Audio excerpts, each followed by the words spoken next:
Welcome to the American Dream in the Eyes of Immigrants podcast.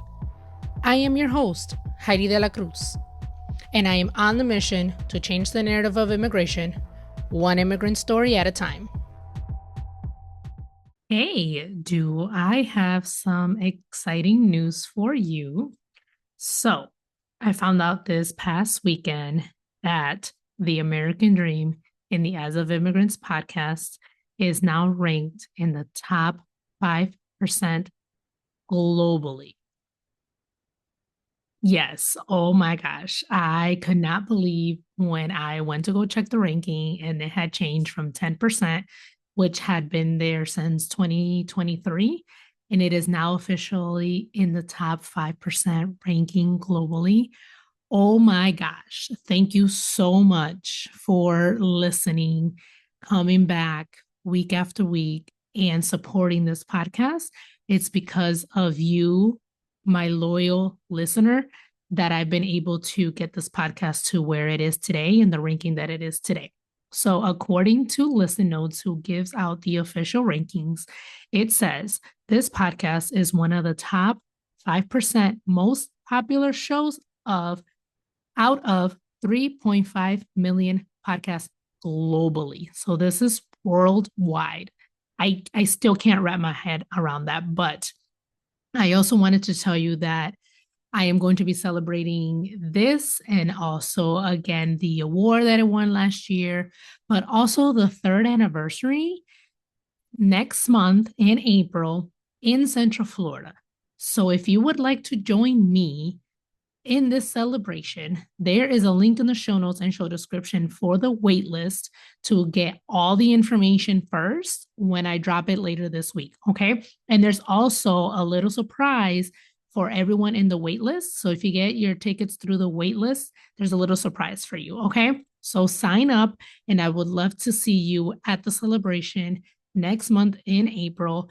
And this is the first time that I am doing an in-person event. So I'm super nervous, but also super excited because there's just so much to celebrate around this podcast. Again, thank you to you, to the listeners. And yes, thank you so much.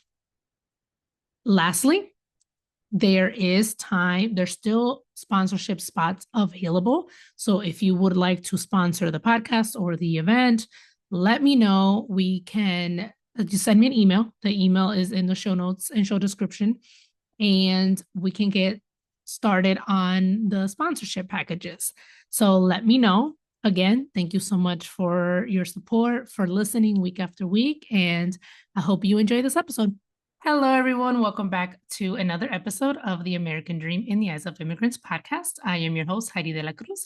And today I have a very special guest. I have Carlos, and he is going to be talking to us about first his book, The Immigrant Survival Guide to Silicon Valley, but also his experience growing up in Mexico and then also in his career in the Silicon Valley.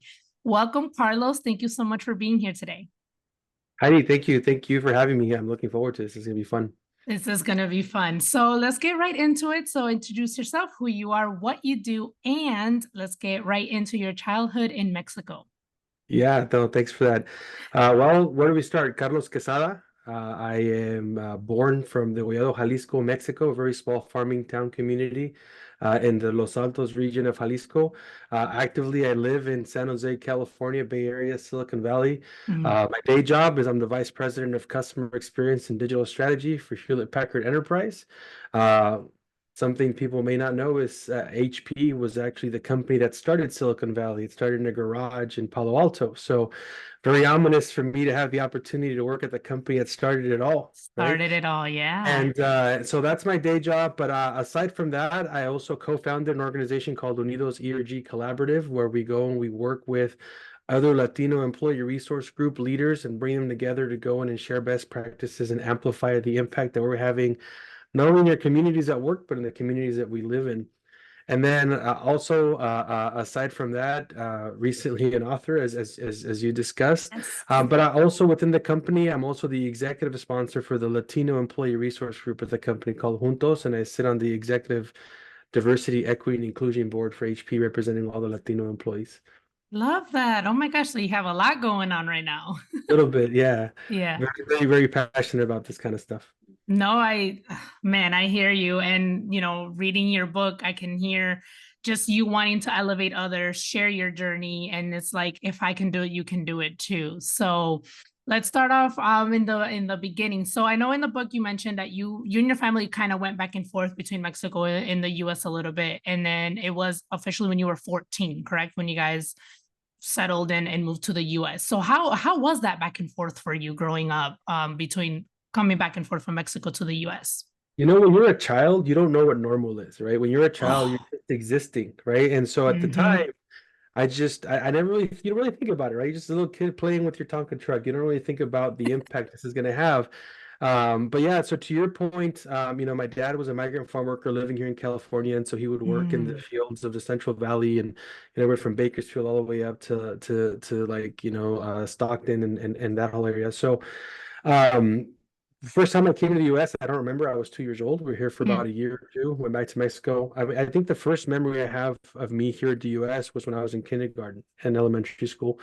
So I did kindergarten and first grade here, and then I did second and third grade in Mexico. yeah. I want to say fourth and fifth here, and then I did like sixth and seventh in Mexico.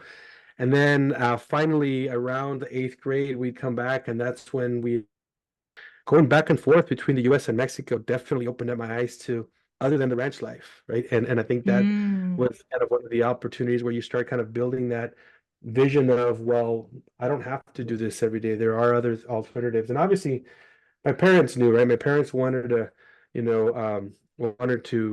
give us more opportunity. And one of the virtues we all have as immigrants is that constant pursuit of happiness, right? So my parents did their work, their job in getting us here. And so, like I said, growing up, there was definitely ongoing culture clashes oh yeah. with just the stuff that you learn about the US when you're not in the US versus when you're taking American history in the US, right?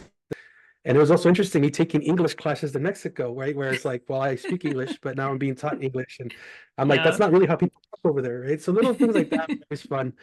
But what I never realized is that what that taught me was adaptability to change. And later Mm, on in my career in tech, where I've been mostly working at startups, I realized that I really excelled in those environments where change was constant. yeah. Oh my goodness. Thank you so much for sharing all that. And so do you know like what actually led your family to be like, okay, this is like there were, the back and forth, but then like finally it's like, okay, we're gonna stay here. Do you know what events led to them making that decision?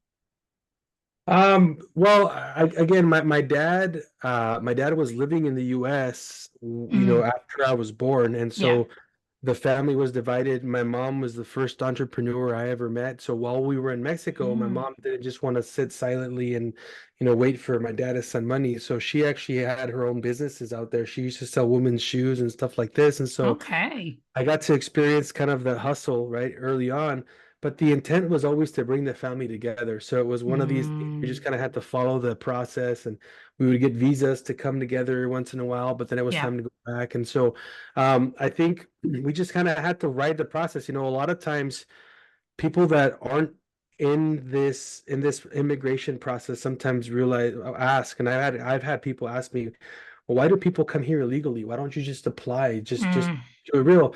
And what people don't know is that when you're in Mexico, applying for this thing legally can take up to 15 years before you can get a yes or a no, right? yep.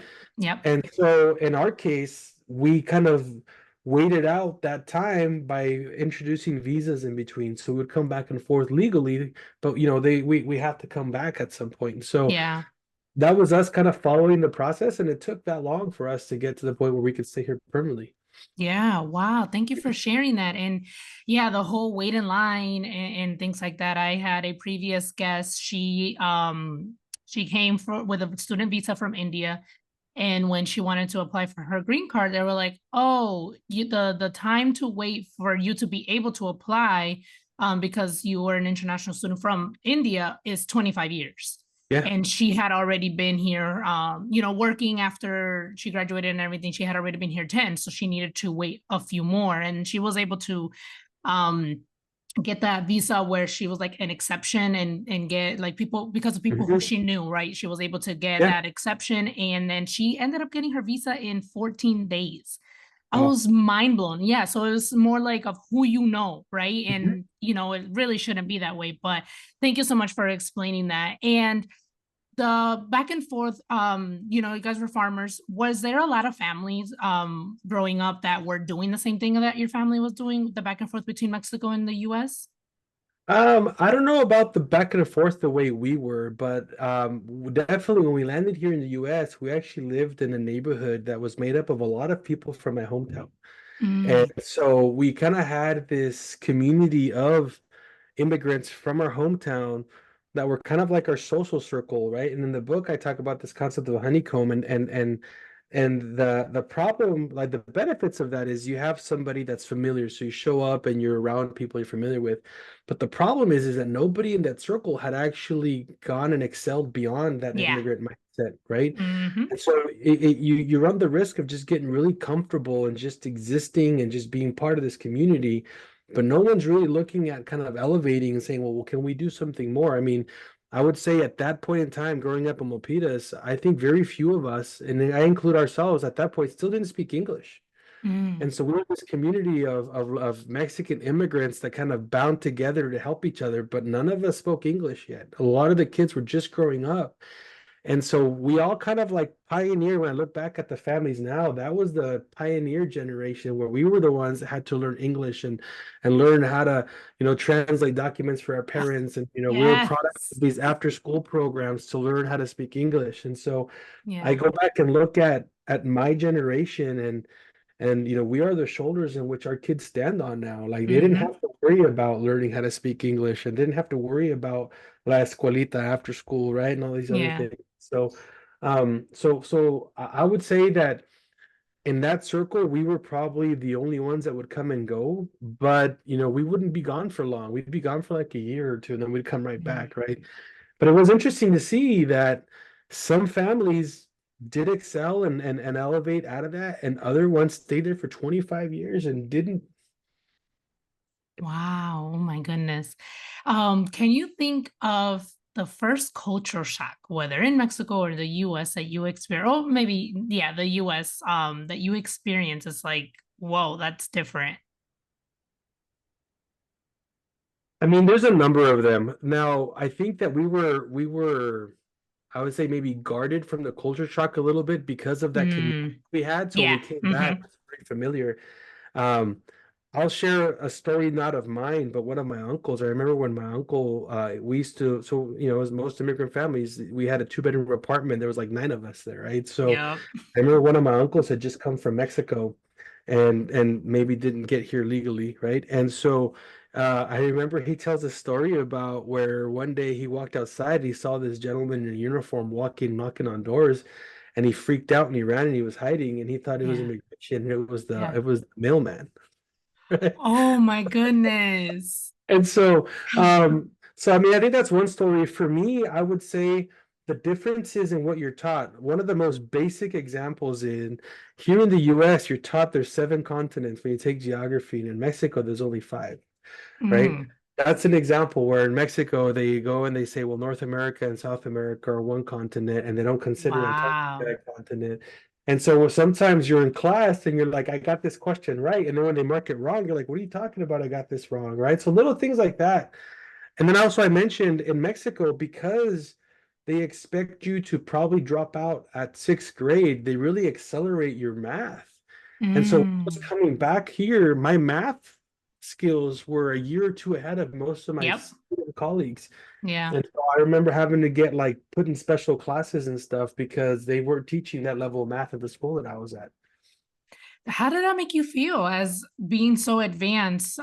Did you feel out of place or it didn't? Um, like I said, when you're a kid, you just deal with it. You don't really think Yeah. about it. I mean, for me, it was awkward because they moved my math class to the end of the day, and they would bus me to the high school when I was in middle school to take that class. Wow. So Yeah. I would say there's also a little bit of a culture shock when you're the youngest kid in the class and you're surrounded by all these like freshmen and sophomores, right? So Oh my that was gosh. weird. Yeah. I would have been intimidated. Like A little bit, yeah, for sure. a little bit, yeah. So let's talk about, does your family visit Mexico often? We do, yes. Mhm. No. So let's talk about so after moving, you guys are settled in the US. How was it then visiting Mexico, like after you guys had been settled, made the decision to stay? So it went from us being these Mexican kids that would visit the US every once in a while, but we knew we were coming back. Hmm. Now we're these kids that live in the US and we're going to visit Mexico.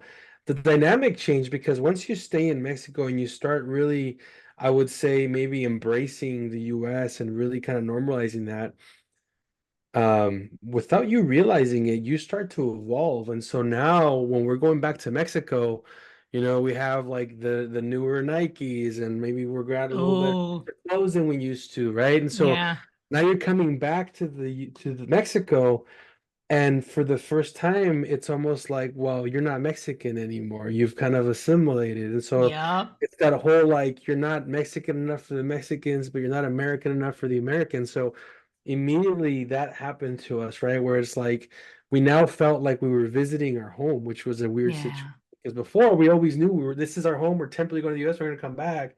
But then to have that shift of like, well, I live over there now and I'm coming to visit, yeah. the way your family treats you is different too. Like the way that you're accepted and the way that you're looked at. Everybody assumes you have money, and it's like, oh, Yes, the right? biggest assumption ever. Yeah, Yes. and it's not like that at all, right? And No. so I would say that that's probably what I remember is coming back and and at that point when you're a kid, you flex a little bit, like you have nice stuff, whatever. But you do start seeing that difference in how people back in Mexico treat you, and you don't even got to say it, just the way that you dress and the way you Yep. carry yourself, They can it tell. changes. Yeah, yeah. Hmm. I like how, thank you for sharing that you also felt that whole not Mexican enough for Mexicans and then not American enough for Americans, because when I speak to guests, that usually comes up when it's the kids of the immigrants, right? It's usually like, okay, where do we fit in? Our family says we're gringos, but then when we go visit our family's home country, like we don't fit in, or our friends say, oh, you're too. Hey, so like growing up, that's how it was for me. I was too Yeah. Dominican for my friends, and then too American for when we went to go visit in the Dominican Republic. And actually, still to this day, like we went to go visit for Christmas, and I was getting my nails done, and I was talking to the lady, and she was like, "Oh, pero tú hablas bien español," and I'm like, "Yeah," like my parents, spoke to me in Spanish, and then but I told her, that I grew up here, and she was like, yeah, like, you speak well Spanish for a gringa, pretty much. And I'm just like, I'm Dominican. What are you talking about? Well, I would tell you, my Spanish is Spanish that I learned listening to it. And the Mhm. problem with that is that I was surrounded by people who didn't have a very deep education. And so Yeah. I would say my Spanish is Español del Rancho, right? It's maybe not as eloquent and not as educated. And then once I started working in tech and actually working in Latin America, they would confuse my Spanish for being what we call pocho Spanish, right? Like, oh, you don't. Mm. And the reality is, I don't know how to say slides in Spanish because we don't have slides in El Rancho, right? Mm. Yeah. So I Yeah. recently, later on in life, I learned that to say PowerPoint slides, say diapositivas. Well, I had nobody in my town. I'd never heard that word before because you don't have Yes. slides growing up in El Rancho. And so I would say Yeah. growing up, I also had that distinction between, well, there's a Spanish that I learned growing up, and Hmm. there's Spanish that you use at work because people that speak it went to school and they actually know what these things are, right? So Yes. I remember early in my career, I was freaking out because I was like, my Spanish is horrible, especially in technical terms. Like, how do you say router in Spanish? How do you say switch in Spanish? And then I realized they just say it in English. So once I realized that, it's like, Yeah. oh, that's a router on switch, and then the eight of us, I was like, oh, I got this. Like, then that's cool. No, yeah. No, I So hear definitely a little you. bit of imposter syndrome there for sure. Oh, for sure. Like I remember, yeah, same thing happened to me actually. I mean, I don't work in tech, but like, speaking Spanish with different people from like, Colombia and things like that. And I remember one day me and my friend, coworker, we were in the lunchroom, and she, doing her lunch or eating her lunch. And then I was like, oh, what are you eating? And she was like, atún. And I was like, what is that? And then she was like, tuna. And I was like, I was mind blown. I was like, you're telling me that tuna in Spanish is atún? Because my family, we always just say tuna with a Spanish accent, tuna, you know? I was legit mind blown. And I was like, man, I don't know Spanish. My family did not teach me the proper Spanish. And Hmm. to this day, I'm still learning like some of the words that we say in Spanish are really in English Yeah. and things like that. So yeah, the whole imposter syndrome is like, man, I don't know Spanish. I don't know what my parents taught me. It happens to me all the Yes. time. Yes. Yes. So let's talk about your book. And well, sorry, before we get to your book, let's talk about your career in Silicon Valley. So I want to know, especially since you are in the VP level and you're up there, how was being an immigrant? How did that shape and impact the decisions that you made throughout your career? Um, I think it's evolved, right? I feel like early on in my career, it was me against the world. I feel like I had this chip on my shoulder of like, you know what? Everybody looks at me different and they think that I can't because I'm Mexican. Mm, And I would say that that to me was a lot of fuel. Being 18 years old, getting into tech, I always had the feeling like these people are looking at me differently because I'm not supposed to be here and I'm going to yeah. prove them wrong, right? And so I feel like early on, I used to use that as fuel and motivation to be like, look, I'm going to prove everybody wrong and I'm going to show them that raza can be here. And then eventually, I would say as my career continued and I started getting into the levels of management, I felt like I had a story to tell and I had kind of maybe somewhat have proven that I belonged. Eventually, I started becoming a subject matter expert in my domain and what I was working on. I started getting a lot of this confidence. And then at that point, I realized that I needed to be the voice of those that didn't have a voice. And so then I Yeah.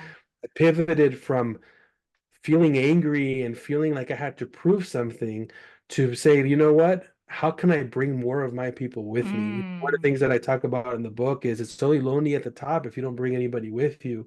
yeah. And so I would say early in my leadership career, I've been making it a point to, I recognize a responsibility that I carry to go in and make sure that we tell our stories and that we elevate our people and that we say, look, I didn't have the most traditional path to get here, but look, I'm here, right? And Yeah. so, one of the things that I used to think was my Achilles heel that I was very ashamed of is that I didn't go to a four-year university. I didn't go to college. I went to a trade school. And so when we talk about imposter syndrome, I always was something that I would hide. I wouldn't admit that I didn't go to San Jose State or Berkeley or whatever, because I'm surrounded by all these people that went to Yeah. these universities.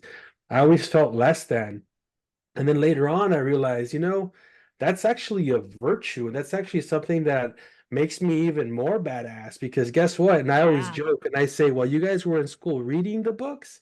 I was writing them because I was all over Latin America and the Caribbean, climbing communication towers, installing point-to-point microwave radios. While you guys were learning about this stuff, I was doing it. Doing it. Yeah. So at some point in my career, that inflection point happened where these people had started coming into the workforce and they were new. And yeah, they graduated from all these schools, but I had 6 years of experience doing this thing in the field. And so I tell this story because a lot of times we get discouraged that, well, because we didn't start off right, that just means that we can't, right? And so Yeah. for me, that whole immigrant thing, I think, has been fuel. I feel like, as immigrants, we share a lot of virtues, whether you're Latino, whether you're Middle Eastern, whether you're Asian, Hmm. we all have that grit and we have that kind of drive to, try to do that pursuit of happiness and that motivation to grow and do better and to kind of leave that legacy. And I think we all Yeah. share that. I think the problem is we also bring a lot of cultural baggage, right? In Oh Latin America, we God. have this Yes. concept of calladito te ves más bonito, right? Which really means Yes. like, stay quiet, don't rock the boat. And Don't then we also have this concept of rustle just work your feathers. ass off and your work will speak for itself. But in reality, we have to be more outspoken, right? We do have to kind of celebrate our victories. And one of the things that I always say is the other baggage, cultural baggage we come with is that, look, we are grateful for the opportunity. We say that a lot. And I say, screw that. We've earned it, right? We're not Yeah. grateful. We deserve this. And so I would say, as I've been kind of maturing in my career and kind of looking back at my progress, I feel like it's gone from being angry and leveraging my immigrant as a reason why I have to work harder to now in a situation of what can I do with what I have now as a platform to really elevate and make that shift easier for those like me that are coming behind me. And I loved the story that you included in your book when you were just 18 years old and you had to go to this meeting and you ended up translating and just like taking over the whole meeting as an 18-year-old. And I'm just like, oh my gosh, I probably would have just been like so nervous, my stomach in a knot, and just like, I don't even know if I would have been able to do it. But how was that experience as a young 18-year-old, just with executives making these, running the meeting? Yeah, I call it the quinceañera story because I was gonna be out there for my sister's quinceañera. Yeah. Um, it's funny. One of the things about me is that I don't tend to overthink things. Mm. I feel like I throw myself in situations and work my way out, right? Okay. That's just how I work. Like Yeah. I just take the bull from the horns and let's just get this over with. And the funny part about that conversation is I didn't want to go to that meeting. I was just joking around. I just said, hey, you had this white guy and this Asian guy going to Mexico, and I find it hilarious because neither of them spoke Spanish. So I Spanish, joked, I was yeah. like, you guys don't speak Spanish. Maybe I should come with you guys. And they took me up on it. But God works funny in my life because when I joked and I talk about this in the book, I joked 18 years old, the only reason I own a suit is because I'm going to my sister's quinceañera, right? I don't even know how to tie a tie at this point because I come from a farm, right? It's not like we wear ties to church on Sundays. We don't. And so I remember going into that meeting and all of the questions they were asking were questions that I knew the answers to Mm. because of the work that I was doing at the Yeah. company. And I had just finished a project, which is what they were asking for us to do for this company. And Mhm. so, like, I had all the answers, I had all the numbers. I mean, I couldn't have planned it more perfectly. And sometimes I asked my mom, I said, Mom, what were you thinking at 18 years old, letting me jump on a bus and going to, at that time, one of the biggest population cities in the world? At that point, 22, 23 million people, Mexico City. You're letting your 18-year-old son jump on a bus. There's no cell phones, Oh right? yeah. Hmm. And there's no cell phones. And so you're letting me go on this thing and you have no idea where I'm gonna stay. I had no idea where I was gonna stay. And she just was okay with it. And she goes, well, you told me you had to go to work. So that's why she let me go. I look back now, I have four kids and my oldest is 22. I couldn't see him doing that at 22. Yeah, Right. yeah. And so I don't know. I feel like I've always had kind of like that F it mentality. And being 6'3" gives you a certain level of confidence so you can throw yourself in the street. So I wasn't nervous. Oh man. So when did you decide that you wanted to write this book? So the Immigrant Survival Guide to Silicon Valley. Like when did that come about? Or how did the idea of writing a book come about? Yeah, so I didn't decide, it was decided for me. So, for those folks that either read the book or know anything about me, I always make sure that I remind everybody that I'm a person of faith and Mhm. God speaks to me through repetition and through dreams. And so I wish I would have come up with the name of the book. I'm not that smart. And so I Yes, actually you had a are. dream. I had a dream and I'm living the dream as I speak to you now, right? So in the dream, I had a microphone in my face. At the time, I thought it was a radio station, but I've now realized that it was a podcast mic. And I was being interviewed about this book that I just written. Wow. And in the dream, the name of the book just kept presenting itself over and over again. The Immigrant Survival Guide to Silicon Valley just kept going. And when I woke up in the morning, normally I don't remember my dreams, and this one I couldn't forget. And so I Mm. remember I wrote the name down, and I wrote the name down, and I said, "Well, God wants me to write this book, so I gotta go write this book." So that was probably about 3 years ago, and Mhm. life gets in the way, right? I probably should have finished it in 6 months, maybe 9 months. But in the meantime, a lot of things happened in my life. I Yeah. got COVID, I got really sick, Oh, things are happening around me. And there's a saying that in Spanish that says Los tiempos de Dios son perfectos, right? yes. God's Amen. time. So I've always been of the mindset like this book is gonna go out when it's supposed to go out. And so last Thursday we finally did the official book launch party. We had mariachi, we had tacos, the Mexican consulate was Oh man. it was a really good networking session here in the Silicon Valley. But like I said, I never thought or planned on writing a book. This was something that was asked, I feel was asked of me. And I'm really happy to have this monkey off my back now. Well, I'm really glad that you were obedient and you went through with writing the book, because a lot of times God will give us something and we're not obedient to it. But I'm really glad that you were.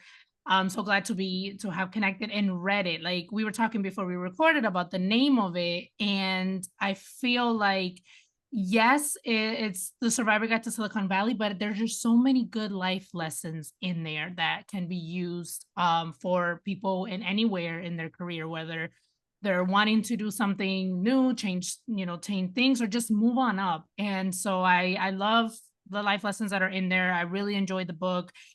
Some of the things that you have wrote in there about, finding a mentor and things like that. Like I've done that in my life, and I'm like, yes, yes, 100% yes. So really glad that you wrote this. And also I noticed that you use this as a collaboration project. So I wanted to talk about that. So there's other industry leaders that wrote in the book too. So that was one of my questions. Why did you decide to do it this way? What was the thought behind that? So a couple of things, right? So go back to the name, right? I actually feel like this is going to be the first of many books. Um, Mm, so a couple of things, right? Again, I didn't come up with the name, but as I reflect, I think the name is perfect. I think it would have lost its sense if this would have been the Latino's survival guide, because I think that mm, immigrants, we all share the same virtues, right? So it doesn't yeah, matter where you're from, we're all immigrants. And then to Silicon Valley, Silicon Valley has this undertone of hustle, of constant change, of thinking outside the box. And so you don't have to live in Silicon Valley for these things to be relevant. You yeah, just the information in this book is relevant for anybody in a situation of constant change, yeah, uncertainty, all these things, right? So I think that, it kind of brings that, right? And Silicon Valley does have its own dynamic, and I feel like this dynamic isn't seen anywhere else in the world. So I'm like, if you can do it here, this applies everywhere, right? yeah. The second thing that I talk about in this book is networking, right? And the Hmm. importance of networking. And so a couple of things. This book's not very big, it's not very thick, and that's on purpose. I didn't want to make this book super intimidating, right? Especially because I wanted to get this to the early career folks. So, and it also makes it so it fits in your back pocket really well, so you can carry it really easy. But I'm also very, very blessed by the folks that I'm surrounded with. I'm surrounded with an amazing network of people. And I didn't want this to be, my perspective on stuff. So in here, we talk about things like the imposter syndrome, finding a coach, being bold. I have a chapter called Impossible is Nothing where I tell the stories, right? But I did it was one of those like, and don't just believe me, let's hear from somebody Yeah, else, right? And so to me, it gives a lot of credibility and validation to the topics, right? Many of these topics are topics that the people that are in this book and I find ourselves speaking to people about a lot, whether we're getting invited to do a panel or a keynote. These are topics that come across over and over again. And so I felt very fortunate to be surrounded by some amazing people. And I was like, why not bring him in part of the book, right? I feel yeah, if anybody knows Jose Hernandez's story, the Mexican astronaut who wrote my forward, he and I share something in common, right? Which was the constant uprooting in our childhood of going back and forth between Mexico. So I felt that would be an awesome addition to the book. yeah. Coincidentally, his movie just came out, so if you haven't seen it, I would say go watch that movie, A Million Miles Away. You see that side in the movie. So I share a lot of that with him. When you take a look at Catalina Peña, Rocio Perez, Jai Vargas, right, Oscar Garcia, their stories. If you just look them up on LinkedIn and bio, these guys are some amazing people Yes. that I happen to consider friends that I can call good friends. And so why not bring them into this and have them be part of this journey? So that part for me was amazing. I love that. I love that it was a collaboration. And then like you said also earlier, like when you get to the top, it's only lonely if you don't bring others with you. So I Yeah. love that you made this a collaboration. And so in the book, you write about not letting your family's opinion weigh you down. And you explain how, our family Hispanics, right? They share their opinion freely to you, negative, positive, usually they're negative. So how did you cope with that? And I say asking for a friend because, my family, same way. So how did you cope with the negativity? So I feel like you have at some point this I can say is I for sure know is a Latino thing. I'm sure other immigrants share this, but Um, I feel like growing up, the family sets this kind of expectation on who you're going to be, right? Hmm. And Yeah. in my example, my parents' unit of success or measure of success was that I was going to graduate high school. But during that entire time, while I'm going to school, like in the weekends, I'm working, I'm doing construction, I'm working at the grocery store. I'm doing what Latino men normally do. I worked at a machine shop, right? I was Mm. doing a lot of blue collar work. And I remember my mom once said, I'm glad that you're doing all this work because once you graduate high school, when you go in and do this permanently, you're not going to start at the bottom. You'll have like 2 or 3 years of experience. And Oh. so my mom's thinking I'm going to be in construction, so I'm not going to enter as an apprentice. I'll enter further up, or I'm going to do gardening and maybe I'll start my own gardening company, right? And so in my mom's mind, they would have been super content of me just graduating high school, getting my diploma, and now Yeah. doing that full time. And I joke and I was like, I really enjoy doing that work. I love the fact that I can do masonry, I can do gardening, I can do electrical. Like I'm a pretty handyman because of that. And I enjoy doing that work, but I don't know that I want to do it full time. And I always used to joke, I'm too pretty for that kind of stuff, right? But in reality, had I followed in the footsteps of my family's expectation, I would probably run my own landscaping business right now. And there's Mm. nothing wrong with that. Yeah. But what I realized is at some point, you have to realize that you are an individual. And the reason your parents came here is because they had a dream. They had goals and ambitions for them and for us, right?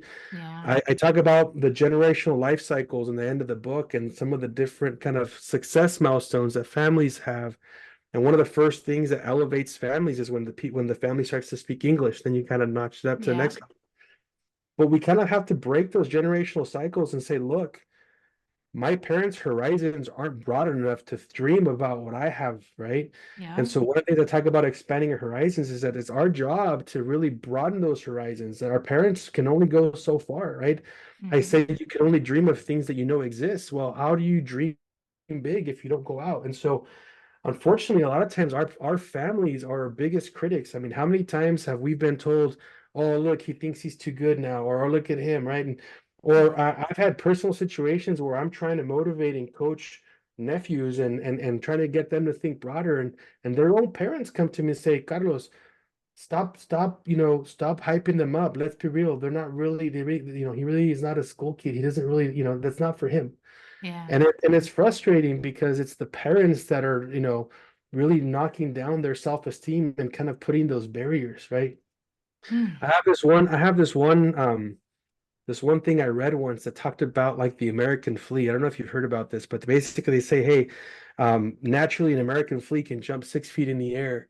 But they did this experiment where they took these fleas and they put them in a jar and they put a cover on it, and the fleas would jump up and they kept hitting the top of the jar. They kept hitting the top of the jar. And after some time, the fleas learned that they couldn't jump higher. So then they Yeah. stopped jumping as high. And then they took the cap off, and the fleas would not continue Would to jump not. beyond that. Hmm. But the interesting part is that when those fleas had babies, the fleas weren't jumping any higher either.